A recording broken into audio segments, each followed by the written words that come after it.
Once upon a time.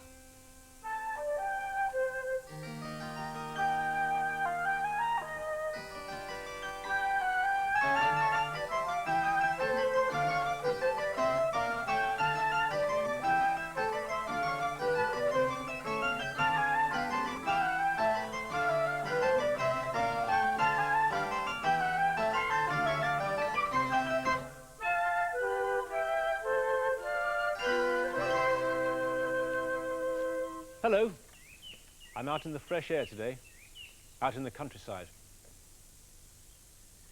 Do you know what this is? It's called a stile, and it's there so I can climb over the fence easily without having to open a gate.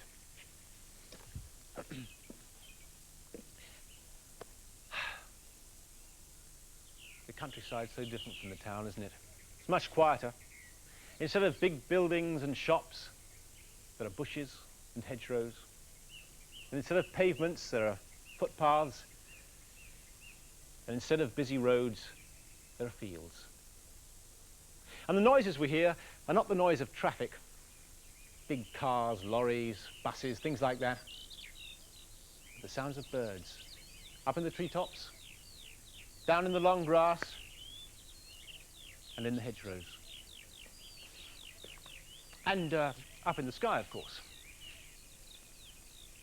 Oh. You know, I don't know what the weather's going to be like today. There are a few clear patches up there, but there's also a couple of grey clouds.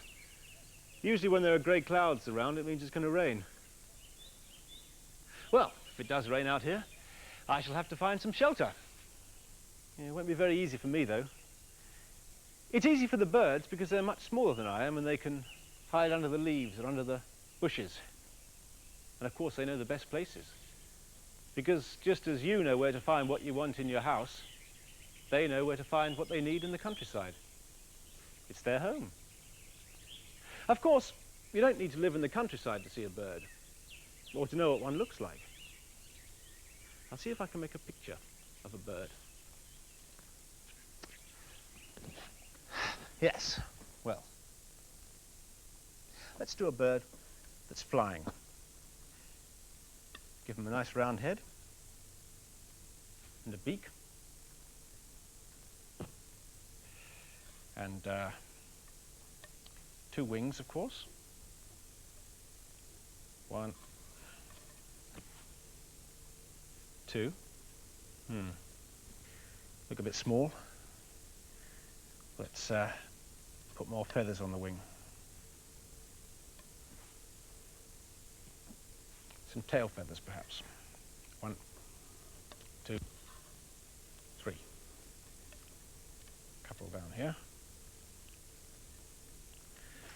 There we are.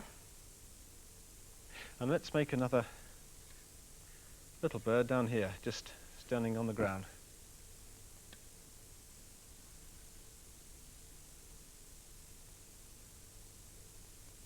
There we are. Today's story is about a bird, but a bird who wasn't very happy. A small bird, mostly brown, but with red feathers on its chest. It's called a robin redbreast. Once upon a time, there was a lonely carpenter. One wet winter's day, he looked out of his window and he saw a robin hopping about on the lawn with a broken wing. The wind was blowing very hard and the little bird was fluffing up his wings in an effort to keep warm. And a cat was watching him from under a bush. "Poor Robin," said the carpenter. "He's cold, he's wet, and he's hurt. And that cat's after him."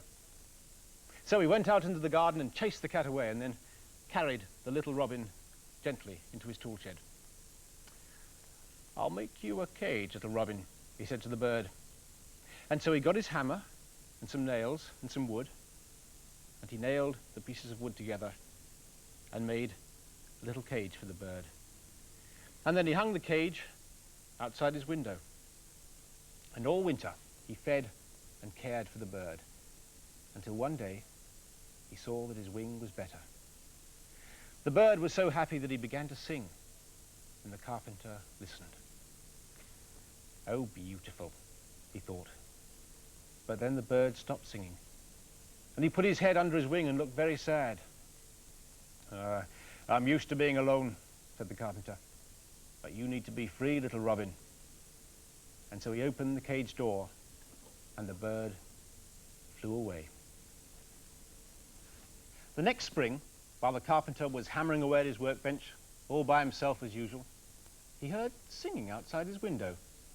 He looked out, and there on the window ledge were two robins, and in their beaks they had moss and twigs and leaves. And all day the carpenter watched, and all day the two little robins flew in and out of the cage that had been empty all winter. Look at that, said the carpenter. My robin's come back, and he's building his own nest. And very soon after that, he saw that the robin and his mate had filled the nest with eggs. And very soon after that, he saw 4 baby robins peeping out of the nest. And he listened as they sang their songs, and he watched as they grew up, and in their turn flew away.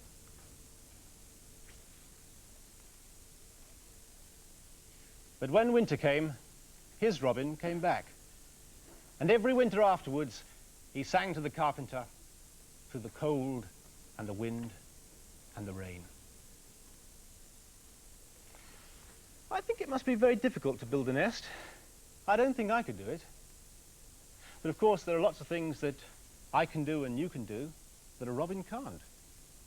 I don't suppose a robin can move these shapes around and make something like C. Maybe this.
Nest.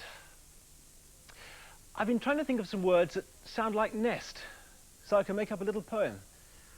All I've got so far is little robin redbreast lived in a little nest. Not very long, is it? Nest. Vest. Nest, vest. Chest. Nest, vest, chest. Guest. I had a little guest who lived in a nest. I think it was a bird. It had feathers on its chest. Well, I shall have to be going now, but I'll see you again soon. If I had feathers on my chest, I wouldn't have to wear a vest. Bye now. Take care.